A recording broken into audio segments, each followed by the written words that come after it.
আমার বড় ছেলে মারা গেছে ব্লাড ক্যান্সারে। আমি জানি এটা সম্বন্ধে, আমি জানি এর সম্বন্ধে ব্লাড ক্যান্সার কাকে বলে। শুধু কোনো কিছু না, রেড সেল হোয়াইট সেল বাড়তে থাকে, রেড সেল বাড়তে থাকে, রক্তগুলা তরল হয়ে যায়, আস্তে আস্তে এক এক জায়গা দিয়া বাহির হইতে শুরু করে, এক সময় মৃত্যুর কোলে ঢলে পড়ে।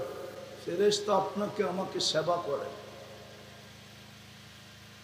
এই দেহটা এমনি চলে না, এই দেহটা এমনি চলে না। প্রযুক্তি দিয়ে চালাইতে হলে বুঝে আসতো যে এটা চালাইতে কি লাগে। এটা শুধু শুধু চলে না, প্রযুক্তি দিয়ে যদি চালাইতে হতো তাইলে বুঝে আসতো যে এটা চালাইতে কি লাগে।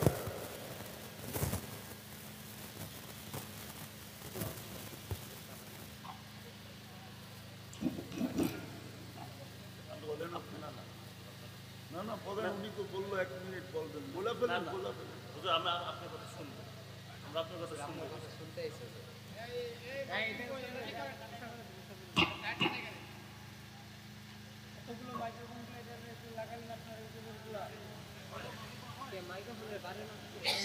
আচ্ছা আমি শেষ করে দিতেছি, শেষ করে। আওয়াজ করেন না, আওয়াজ করেন না, আওয়াজ করেন না, আওয়াজ। যেটা বুঝাইতেছিলাম ছিলাম না, অচিরেই থাকবো না। প্রশ্নের জায়গায় চলে আসি, প্রস্তুতি কতটুক নিলেন বলেন, প্রস্তুতি কতটুক? আজকে সূর্য তো বলতে বলতে ডুবছে, লান আউদ ফি হায়াতিকা আবাদা।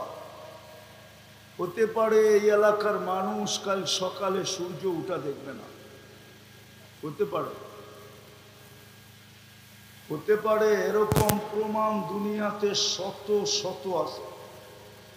ওই এলাকার মানুষ রাত্রে মোজ ফুর্তি করতে করতে ঘুমায় গেছে। গত ডিসেম্বরের আগের ডিসেম্বরে তুর্কিতে এক রাত্রে 1.5 লক্ষ লোক মারা গেছে। যেই দিন প্রথম সুনামি আসছে, সুনামি, ওই দিন রাত্র বহুত মানুষ ফুর্তি করতে করতে ঘুমায় গেছে। সকালে আর সূর্য উঠতে দেখে না। বলেন প্রস্তুতি কতটুকু? সারাদিন ভোগ করি আল্লাহটা, আল্লাহটা ভোগ করতেছি। একটু আগেই বুঝাইতেছিলাম যে আল্লাহটা ভোগ করি। যদি প্রযুক্তি দিয়ে এই দেহটা চালাইতে হতো, প্রযুক্তি দিয়া, প্রযুক্তি বাদ দিলাম, আল্লাহ যদি দুনিয়ার সিস্টেম মতে বিল নিতেন যে আমার যেটাই ব্যবহার করবা বিল দিবা। যদি একটা দেখাই, যদি পানির দামে অক্সিজেন কিনতে হতো, অক্সিজেন, তাইলে ডেলি 16,500 টাকা বিল দিতে হতো। 1 লিটার 50 টাকা, আরে 30 টাকা। আমরা 550 লিটার অক্সিজেন নেই ডেলি। 550-কে 30 দিয়া গুণ দেন। এই শ্রম পেশার মানুষগুলাকে বলতেছি, খাইতেন না, পড়তেন না, অক্সিজেন। যদি দুনিয়ার মানুষ প্রিপেড সিস্টেম বিদ্যুৎ বানাইতে পারে, প্রযুক্তি ফিট করতে পারে আল্লাহ দেওয়া এই মাথাটা দিয়া, তো আল্লাহ কি প্রযুক্তি এখানে ফিট করতে পারতেন না? এখানে কি ভিতরে প্রযুক্তি নাই? উনি তো শিক্ষিত মানুষ হবে। যদি একটা প্রশ্ন করি, আমাদের শরীরের ভিতরে রক্তের 2টা জিনিস আছে, একটা ব্লাড সেল, একটা হলো রেড সেল, আর একটা হলো হোয়াইট সেল, যেটাকে প্ল্যাটলেট বলে। ব্লাড ক্যান্সার হয় হোয়াইট সেল যখন তৈরি না হয়, তখন হয় ব্লাড ক্যান্সার। রেড সেল বাড়তে থাকে, হোয়াইট সেল কমতে থাকে। এই 2টা সেলকে যে আল্লাহ সিস্টেম মতো রাখেন, এটা যদি কোনো প্রযুক্তি দিয়ে করতে হতো তাইলে মনে হয় এরকম একটা বড় বিল্ডিং একজনের জন্য লাগতো। শুধু আপনার রক্তের সেলটাকে ঠিক রাখার জন্য। কি রাখার জন্য? রক্তের শুধু সেলটাকে ঠিক রাখার জন্য। কোনো প্রযুক্তি নাই, কুদরত দিয়ে দুটাকে। আমি এই জন্য বলতেছি, আমি ভুক্তভোগী। আমার বড় ছেলে মারা গেছে ব্লাড ক্যান্সারে। আমি জানি এটার সম্বন্ধে, আমি জানি এর সম্বন্ধে ব্লাড ক্যান্সার কাকে বলে। শুধু কোনো কিছু না, রেড সেল হোয়াইট সেল ভাঙতে থাকে, রেড সেল বাড়তে থাকে, রক্তগুলা তরল হয়ে যায়, আস্তে আস্তে এক এক জায়গা দিয়া বাহির হইতে শুরু করে, এক সময় মৃত্যুর কোলে ঢোলা পড়ে। এই যে প্রযুক্তি আল্লাহ ভিতরে ফিট করছে, যেটা দিয়ে আমাদেরকে চাঙ্গা রাখেন, কে ফিট করছে? এটাই বুঝাইতে চেয়েছিলাম যে ছিলাম না আবার থাকবো না, চলে যাব, কিন্তু প্রস্তুতি কতটুকু? 24 ঘন্টা তো ভোগ করি ওনারটা, প্রশ্নের জবাব দিব কি করে? কি করে কালকে জবাব দিব? আমারটা কে দিবে? আমারটা আমাকেই দিতে হবে। আমি ভোগ করতেছি সারাদিন।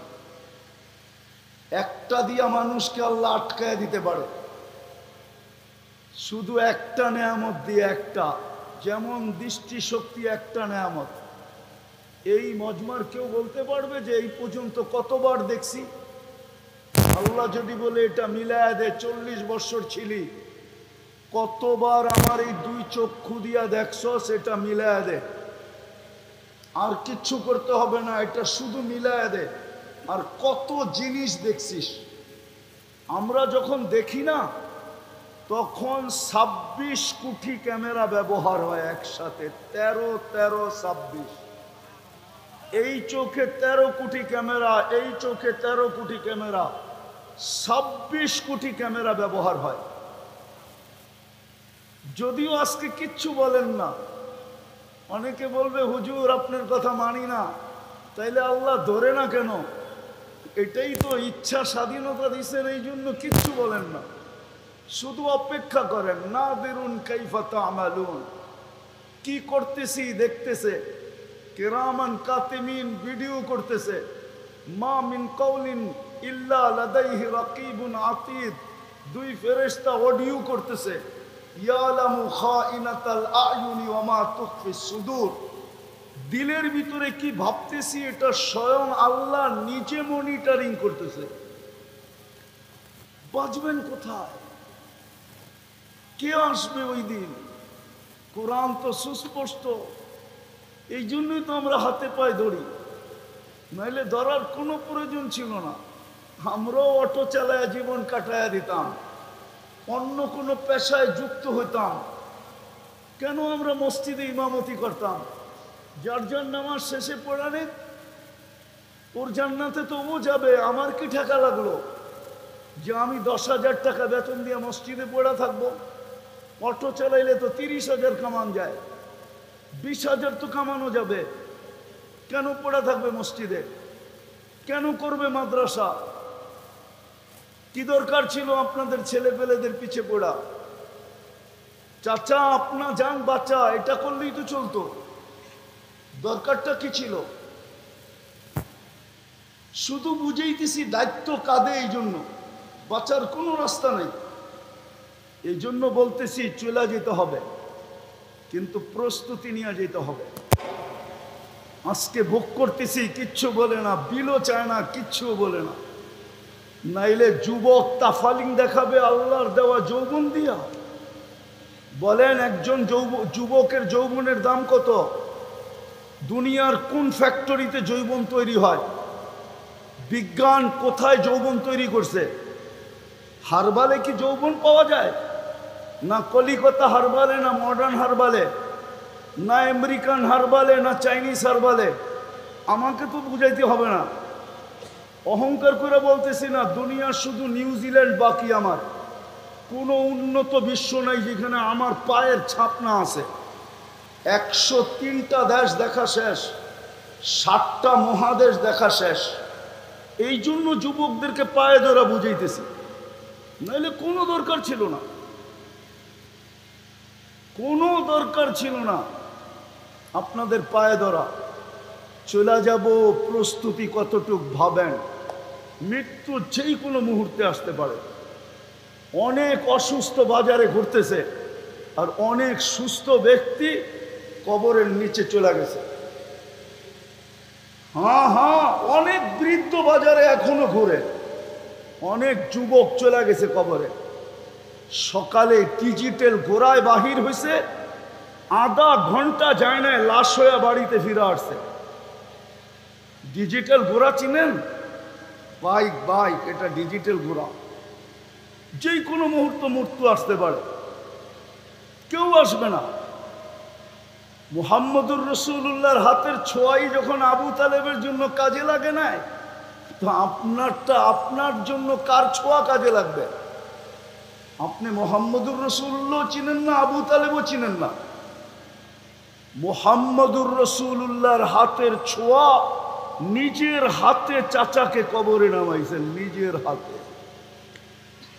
ওই হাতের ইশারা যে পাইছে তারও ভাগ্য খুলে গেছে। হাজারো প্রমাণ দেওয়া যাবে হাদিস থেকে, শুধু ইশারা করছে। মরা গুইসাবকে ইশারা করছে, জীবিত হয়ে চিৎকার দিয়া বলছে লব্বাইক ওয়া সাদাইক ইয়া যাইনা ওয়াফা ইয়াউমিল কিয়ামা। ও কিয়ামতের বাদশা, আমার ভাগ্য খুলে গেছে। আমি হাদিসে লিপিবদ্ধ থাকবো, কিয়ামত পর্যন্ত ওলামা আমাকে পড়বে আর আমাকে শোনাবে মানুষের সামনে, যেমন আমি শুনাইতেছি। ভাগ্য খুলে গেছে ইশারায় শুধু। আবু তালেবের ভাগ্য খোলে নাই। চলেন আজকে তওবা করি, তওবা। রাত্র আর বাড়াইতে চাইতেছি না, কালকে কর্মদিবস আছে। কর্মদিবস না থাকতো তাহলে লম্বা করা যেত, কালকে কর্মদিবস আছে, এই জন্য আর লম্বা করতে চাইতেছি না। আর প্রধান অতিথিও আমার জন্য অপেক্ষায় বসে আছে। এই জন্য চলেন তওবা করি, তওবা। এই উম্মতকে সবচেয়ে বড় হাতিয়ার দিছিলেন, ট্যাবলেট দিছিলেন, অ্যান্টিবায়োটিক দিছিলেন, সবচেয়ে বড় জিনিস দিছিলেন তওবা করা, সরি বলা। সরি, আমার সমাজে সরি নাই। আমি একটু আগে বলে আসছি, এখনো বলতেছি। আমার এক রিলেটিভ আছে, হ্যাঁ আয়ারল্যান্ডে থাকে, ওর ছোট ছোট 2টা বাচ্চা। গত বছরের আগের বছর দেশে আসছিল। তা আমি বাচ্চাদেরকে জিজ্ঞাসা করছি, তোমরা বাংলাদেশে থাকবে না? কয় না। কেন? বলছে তোমাদের ভিতরে 2টা জিনিস নাই। 2টা মানি? কয় তোমরা সরি বলো না, দোষ কইরা সরি বলো না। আর দ্বিতীয় হইল তোমরা ধমকায় কথা বলো, ধমকের ভাষা ব্যবহার করো, ধমকের ভাষা।